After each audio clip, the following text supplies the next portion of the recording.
All right, what's up, everyone? Welcome into episode 4 of All Things Nerdy with Nate and Joe. Today we have a very special guest. We're going to be tackling wrestling and MMA. I was trying to think of like a good wordplay there, but I didn't. Anyways, we're going to be talking about wrestling and MMA. Have a very special guest. I completely forgot how to pronounce the name. I'm so sorry. Junaid Iqbal. Jonayad. It's such a cool name. I love it. But I'm going to be talking about wrestling and MMA. I did want to talk about one thing real quick. After episode 3, we talked about disc golf, and I got some messages and comments from people that disc golf wasn't necessarily nerdy. I just want to point out that the point of this podcast is not to just talk about your traditional standard nerdy things like board games and comics and all those, where we love them. That is not the point of this podcast. The podcast is to give people a platform to talk about things that they're passionate about. And Joe and I fully believe that you can nerd out about anything, right? Like you can nerd out about fantasy football and the statistics that go behind it and stuff like that. Like there's literally anything. And this platform is to discuss those things. And which is awesome that we have something that's kind of outside of the nerdy realm with MMA and wrestling, but we're going to dive like deep into it and you're going to learn like how much can go into it. So Joe? Yep. So without further ado, Janiyad, talk nerdy to us. Let's go. So brief intro. I'm an assistant wrestling coach for a high school by me. I learned about wrestling in the 11th grade. One day my friend comes up to me and he's like, "Hey, Janiyad, there's a wrestling team. You want to join?" I was like, "What? Wrestling?" Like I only knew about WWE. So I was like, "What? This is a sport?" And I was like, "Yo, this sounds cool." And I was into working out and he was into working out. And like I started practicing, and it's very interesting because you look at a lot of these sports like MMA and you think about who's the strongest, who's the fastest. And while those things help, like it comes down to technique, right? Like so many people think like, "Hey, I'm the biggest guy," and anybody who does BJJ or grapples, you'll see like some of the smallest guys, and they'll like take out people who are like NFL level athletes because of technique. Like one of my wrestling coaches at this gym I go to, Marcelo Garcia. So he rolls under him, and he's like, he's a brown belt, and he said Marcelo Garcia is like 130 pounds, but he said he's the heaviest 130-pound man he's ever felt. He said he feels like a 400-pound man. And it's one of those things that a lot of people don't realize. It's like how you use your body. There's like a lot of subtle things. Like people make it look easy, and just like you could take any other professional athlete and you put them in a fight and they look terrible. It's like it's not a natural thing. Like you think you ever see your friends get into a fight and they think like, "Hey, I could do like a Floyd Mayweather, I could look like a Muhammad Ali," and it's like they look crappy. So there's a lot of technique, a lot of practice, a lot of discipline. And don't fight a boxer. You're just gonna lose. Yes. Oh I mean, what's funny is you mentioned that you started in 11th grade. That's actually when I started wrestling in high school as well. Like we had never had a wrestling team before, and we got a new coach in, and it was just like one of my friends the same way. He was like, "Dude, let's join the wrestling team." I was like, "What? Like are we being steel chair?" And he's like, Yeah. "No, dummy, not that kind of wrestling." And then just fell in love with it, man. Like I was technically the first senior to graduate from my high school as a wrestler, so that's Oh. like a pretty cool. Like I got like a plaque made for me, like the wrestling coach did. It was like, "Congratulations, being the first person from Telfair County as a wrestler to graduate." So that's really cool. And Yeah. I sorry, I was like, I did go on to wrestle in college too for Georgia Southern, like on the club team. Yeah. There's a little bit of a difference between high school Oh, and college for sure. let me What tell were- you, it's like what people don't get is like when you see like athletes past the high school level, it's a totally different thing. Like in the even like the club, it's like the second runner up, the third runner, the third place in state, and all of them are like that, and they have a mentality uh, like some college practices. I know like they're like brutal, like they're like, "Hey, you can't leave until you escape from the bottom," and the top guy is an asshole. And he doesn't let you leave. Like literally, you'll be there like 2 hours till you're like drowning, and then you get lucky that he makes a mistake, and then you're out. Like that's just the grappling sports, especially wrestling, tend to have that level of intensity and that commitment, and that's why a lot of them make like good fighters. It's like, hey, everything's on you, everything's your fault. You gotta commit, and I think it's just really good. Like I just wish I started earlier. Like my nephew's a freshman, so I've been like introducing him, and it's just one of those things. And obviously you want to win, but it's more about progress. right? Like my nephew lost like 40 pounds, right? He won his first match, he lost every other match, but it's about that mentality of coming back, doing better, you know, going into positions, reviewing your tape, and like, what could I have done better to, right? And it's like there's so much technique, and it's good, the confidence and the that you get from it. Like, hey, you know what? Not that you should get into a fight, but like, hey, I can hold myself. I can at least put myself in a position to get out. So we got a couple comments here. We got Fritzen, hello from Orlando. Stephanie, hello from New Orleans. And then we had a LinkedIn user. I heard Joseph brought WWE tapes to prep for his high school matches. Is that true, Joe? Not at all. Maybe a little. and then Fritzen came back. So this is for you. How do you manage the comparison between things like WWE and those TV wrestling? You know, before, like when I was younger, it was more into that. But now with the introduction of mixed martial art and that growing as a sport, it's like less of an issue. But I also let them know, you know, it's funny. A lot of people who are in the professional wrestling, so WWE, they're freaking athletic. A lot of people don't realize that these are live stunt actors. You know, they kind of look at, hey, it's fake, blah, blah, blah. And it's like, these guys are like, they're getting hurt. They're on the road. Like, I think even Brock Lesnar was like, hey, it was way harder to do that than it was mixed martial arts where you get beat up because of the traveling and all that. And it's like, think about like their knees, their backs, like these guys are on painkillers, and I see all these things. So, but I always go back to like that athleticism, that there's always a lot of technique, and always try to look at things beyond the surface. Yeah, you know, so two things. A, I don't have a background in wrestling or MMA, so I actually Googled today things to ask a wrestler, and I could not get anything for like, you know, Olympic style wrestling. And then Joe was like, throw an Olympic, and I did it, and I was like, oh, cool. Here's what I was looking for, because originally it was like, what are your thoughts on WrestleMania? I was like, that's not what I want, you know. But once I threw an Olympic, I got so much more from it, and with things like that. But I mean, and then going off like live stunt people, like when you jump off something, whether it's on the mats or through a table or whatever, like regular wrestling, like that's tough. Like their bodies are going through a lot. But I think like Brock Lesnar, right? The dude is just an animal, and he was a college wrestler, like his national champ. Yeah, his whole wrestling, like he got to the UFC because of that. Like it all led from him being a high school wrestler from what is like Iowa or something, like just backwoods farm, Minnesota. I think Minnesota, whatever it is. Yeah. Yeah, you know what's interesting? Like I was reading a Reddit comment about someone who wrestled Brock Lesnar. He said he went out. 7 seconds later, his coach wakes him up. He's like, "Hey, it's all right." Like something he got like F5 or something, literally. And you even have to look at that. Like Brock did not wrestle in the Olympics like that because again, the level of competition, like even among NCAAs to Olympics, is a totally different beast. Like I wrestled in Olympian during a clinic, right? Just like and that was literally the strongest person I've ever felt in my life. Like he was so strong that I knew that he wasn't even using any strength. That it was like him wrestling like a 5-year-old. Yeah. In college, I had in a few matches where it was like people from across the country because it was like nationals. Yeah. And these people had been wrestling since they were like 4 years old, and I could tell, like I was just outclassed. Like I would really, like get down, they'd be behind me already somehow, and I'm just like, I don't understand how to get past this other than like just trying my hardest. It's like you're not gonna pin me, but you're gonna tech me. Like when for those Jonah, do you mind telling us what tech? Yeah, so in wrestling, you get points for takedowns, and the rules kind of change. So there's folk style wrestling, there's freestyle, which is on international, and Greco. Greco is you cannot touch the legs. So that's when you see these guys have crazy strength and they're all just like flipping each other over the head. Freestyle you can, and the thing is after a takedown you have like 10 seconds to kind of do something. If not, the ref stands you up.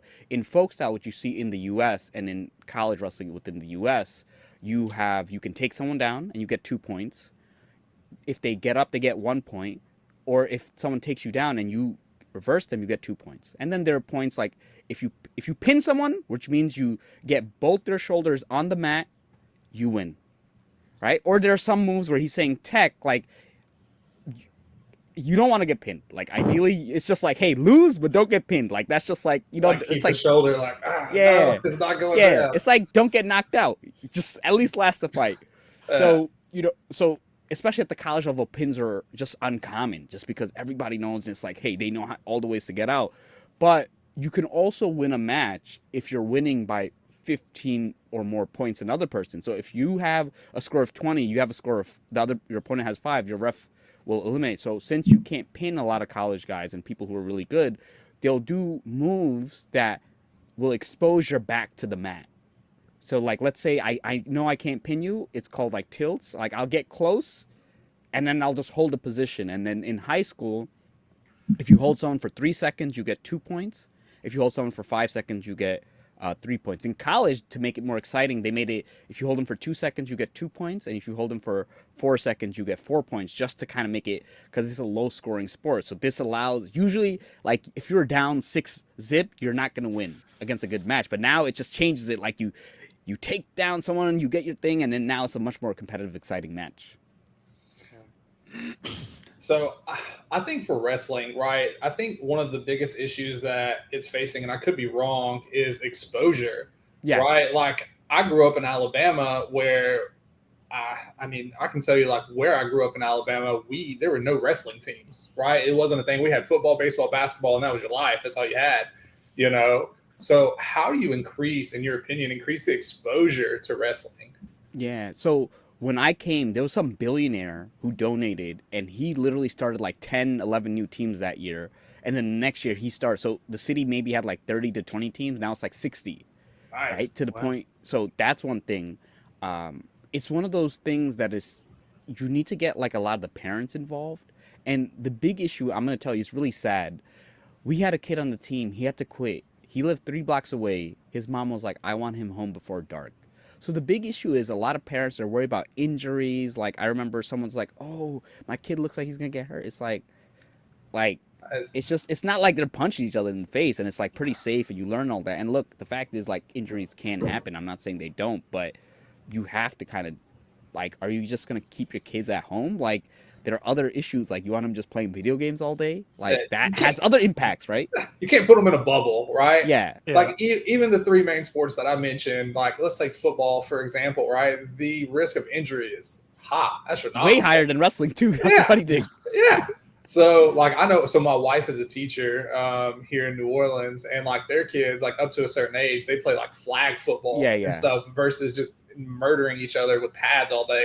You know, but I remember as a kid, like playing, like we called it fire plug. It was like little bitty kids, like none of the pads fit me. I'm out there having no clue what I'm doing, just running into each other. Well, that has like long-term effects, you know? Yeah. So like it's got to be much safer than that. Yeah, no, wrestling is like, it's all about safety. And then even in the sport, you're not allowed to slam. You have to bring down your opponent with control. I mean, I do recommend that you do the things that you're flexible because people have a lot of shoulders, maybe hip issues. And it depends. If you go to college, like your body will get banged up because it's a totally different level. But at a high school level, you can get away. Maybe you'll get like a minor thing here and there, but by the end of the day, as long as you get a couple weeks rest, you should be fine. Okay. Yeah. So say I'm a kid, right? Let's say y'all both started in 11th grade. Let's take an 11th grader, right? Your school or your town has a wrestling club, I guess is what it's called, right? How would they go about? Do you just walk in and be like, "Hey guys, I want to join"? Is there anything they should do prior to that other than like online research, right? Or is there a specific type of people that are just kind of conducive to go to wrestling? Because I know Joe is a very small guy, right? But then I think of like Brock Lesnar, who is a monster, massive person, and he's more of an anomaly, I guess. But I guess if I'm trying to get into an entry level, what should I look for, and how should I approach it? Yeah, one of the big issues with wrestling is that you have to kind of go through a high school program. So that's usually how it happens. When they're young, they have like little youth leagues and stuff. But for the most part, your high school has to have a team. I like one thing in New York City that they're introducing something that if your school does not have the team, you can join another school's team. That's so cool. I think that's like, cool. Yeah. So I think that is one thing. And I tell people just go, right? There are weight classes, so thankfully Joe would not. Like, if Joe had to wrestle Brock Lesnar, I'm gonna tell Joe, like, yo, just quit the match. Just don't do it. Yeah. But there are weight classes, and in high school, it depends on the state, like different states, but generally there's like somewhere around 100 pounds. You get then the next level is like 110 pounds, then like 120, like 125, then like 132, 38, and they go up, and then like 40, like I'll tell you, New York City, it's 102, 110, I believe.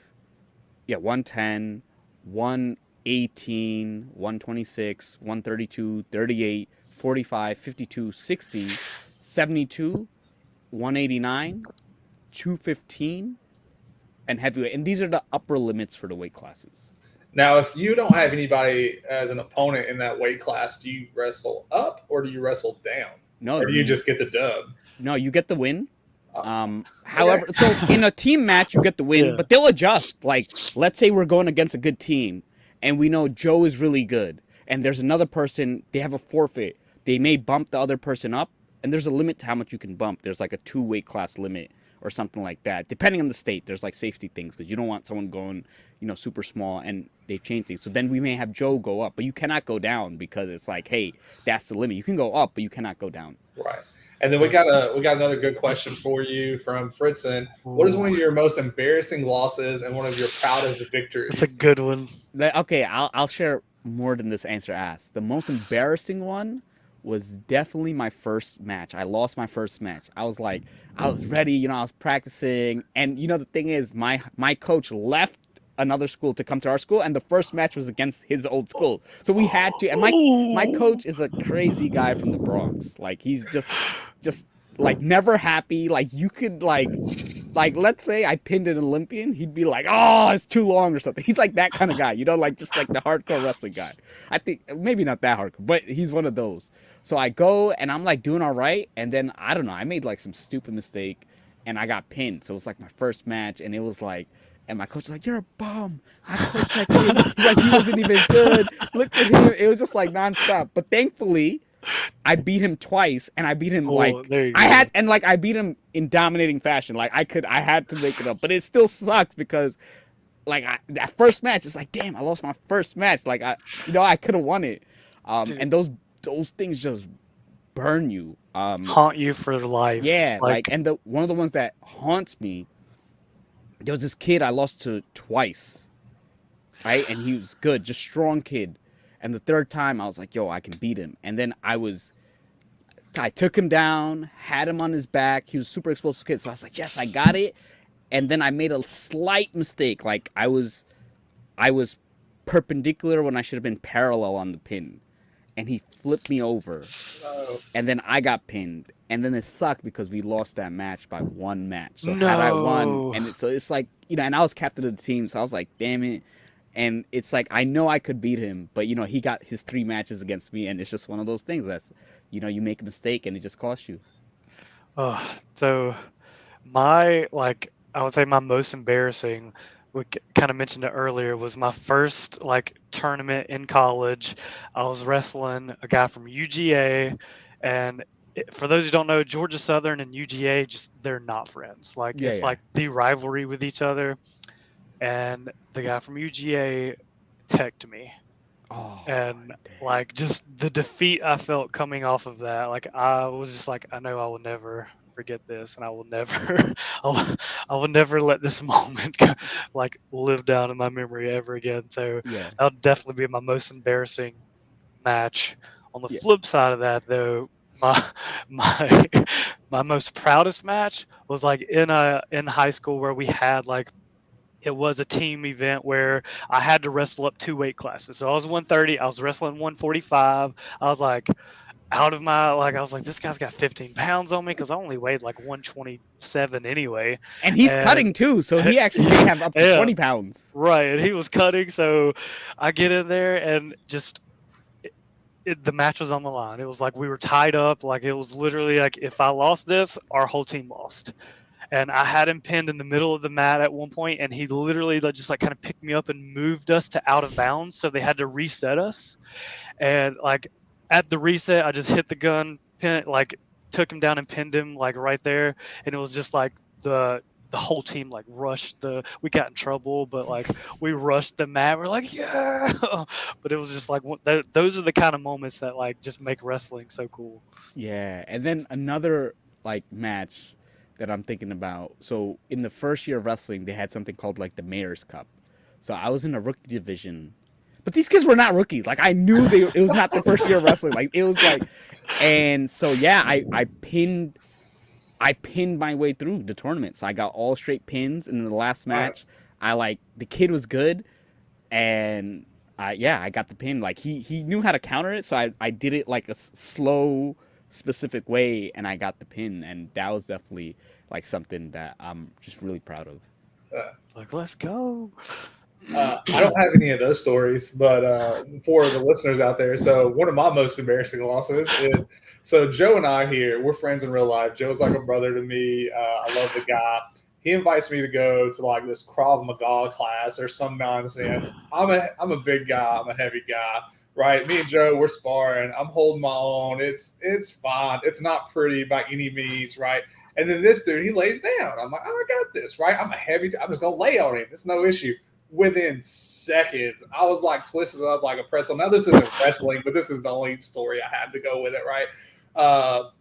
He lays down within seconds. I'm like twisted up, tapping, praying for my life, like what is happening, confused about everything going on.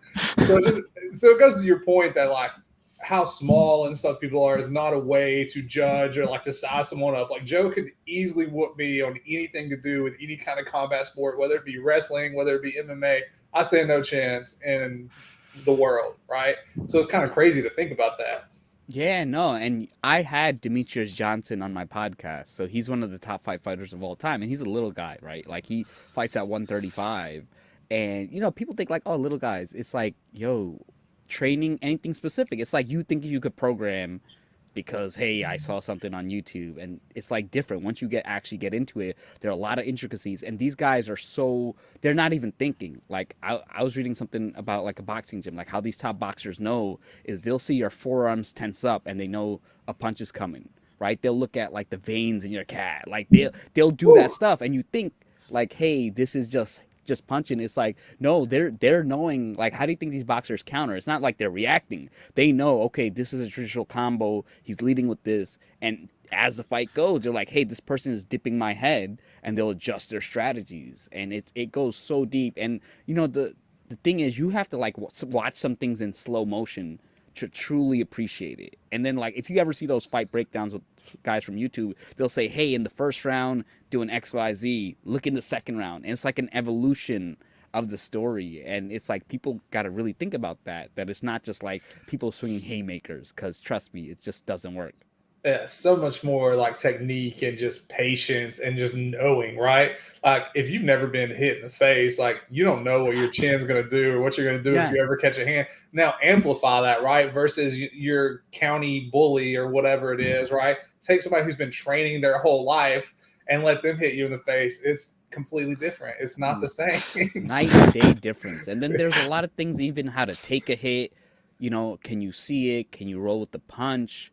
And that's why I say it's like it's good to kind of dabble, to kind of do it. Keeps you in shape. You learn a lot about your body. And then the other thing, as Joe will tell you, when you're doing a combat sport, the tired is a totally different level of tired. Like I wrestled the other week, man, this guy at the gym, and I wrestled him. Then I was out for 20 minutes. I was literally on the side because I didn't wrestle in a while, and I was just out laying down, just like it's totally different. It's like you literally turn into a sack of potatoes. That's what a lot of people don't understand, that the cardio is like, it's just like, imagine just sprinting for like 5 minutes straight, and you're just going to be like, you just can't go, but you still have to go.